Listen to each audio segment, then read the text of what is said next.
আসসালামু আলাইকুম। আমি ডাক্তার মৌসুমী ইকবাল।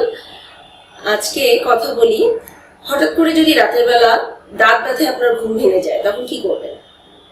অবশ্যই তখন উঠে দাঁত ব্রাশ করে ফেলবেন এবং সাথে খুব ভালো করে মুখটা কুলি করবেন।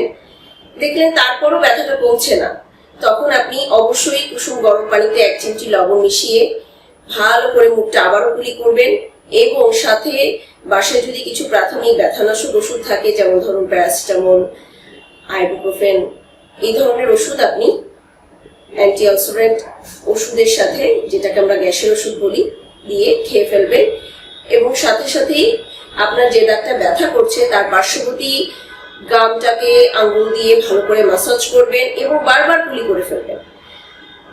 অবশ্যই পরদিন সকালেই ডেন্টিস্টের চেম্বারে অবশ্যই ভিজিট করবেন। কি কারণে দাঁতে ব্যথা হলো সেটা বোঝার জন্য। ধন্যবাদ।